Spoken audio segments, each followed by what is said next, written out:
Hello दोस्तों, मैं अर्जुन और आप देख रहे हैं हमारा चैनल स्टडी विद AP03।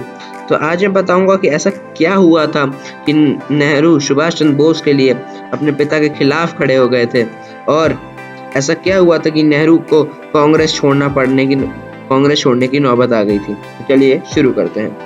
आपने कभी ना कभी ये किस्से जरूर सुने होंगे कि कांग्रेस ने, स्पेशली नेहरू ने, नेताजी सुभाष चंद्र को धोखा दिया।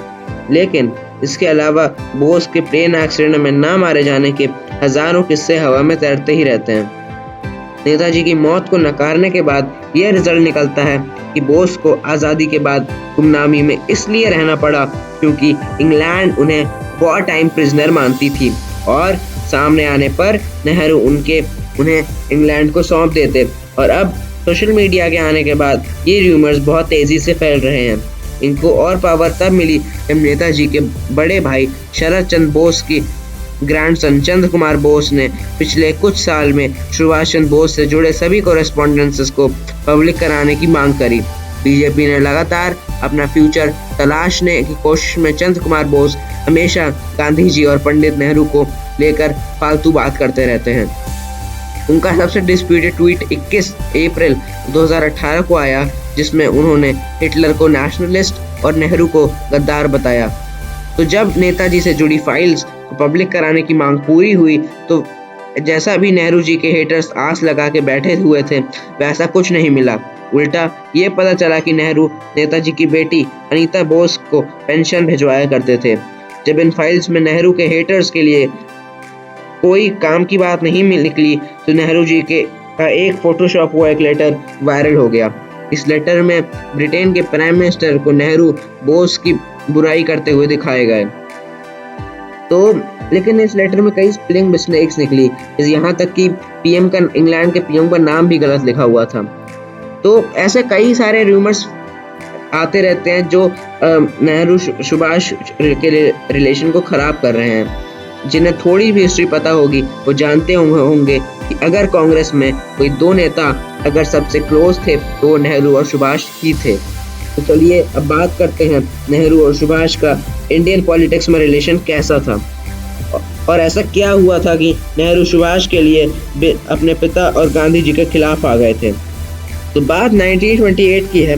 कांग्रेस का कलकत्ता सेशन होने वाला था और मोतीलाल नेहरू कांग्रेस के प्रेसिडेंट थे, और अगर कहें तो देश का उस जमाने के हिसाब से कॉन्स्टिट्यूशन बनाने का काम मोतीलाल नेहरू कर रहे थे। उनके इस काम को नेहरू रिपोर्ट कहते थे।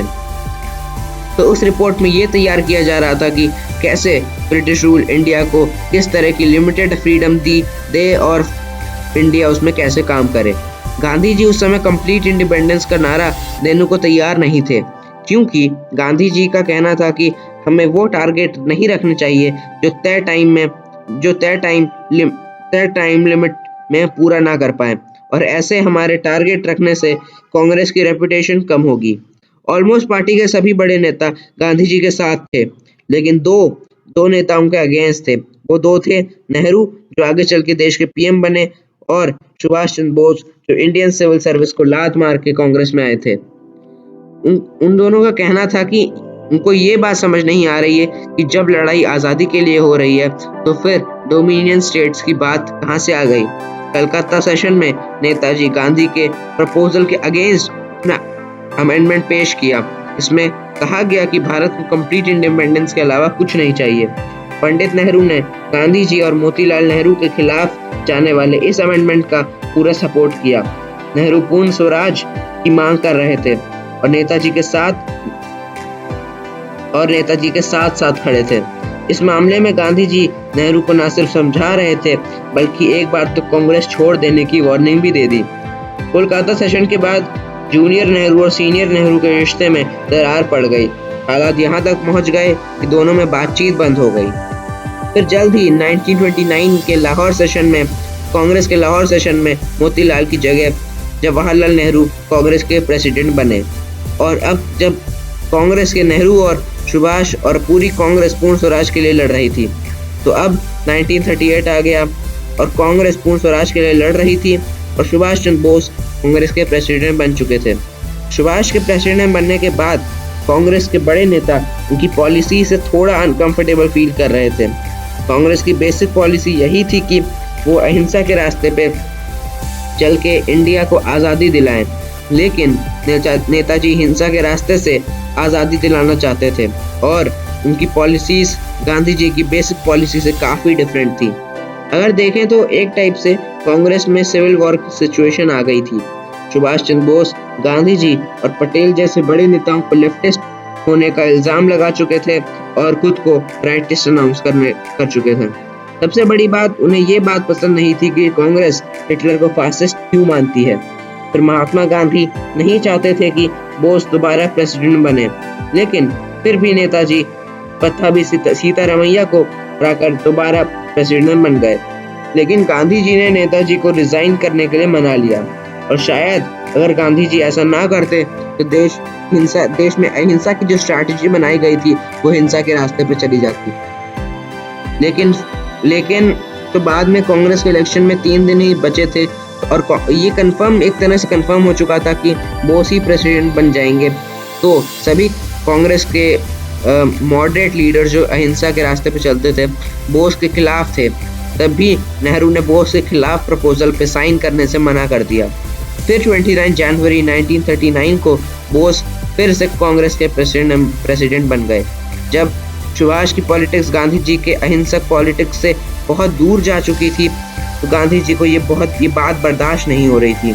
ऐसा ही नेहरू ने भी 1928 में किया था, जिसका मैंने वीडियो में पहले भी बताया था। तो वैसा ही बोस भी कर रहे थे और वो नहीं मान रहे थे, तो उनके लिए कांग्रेस के दरवाजे बंद हो रहे थे।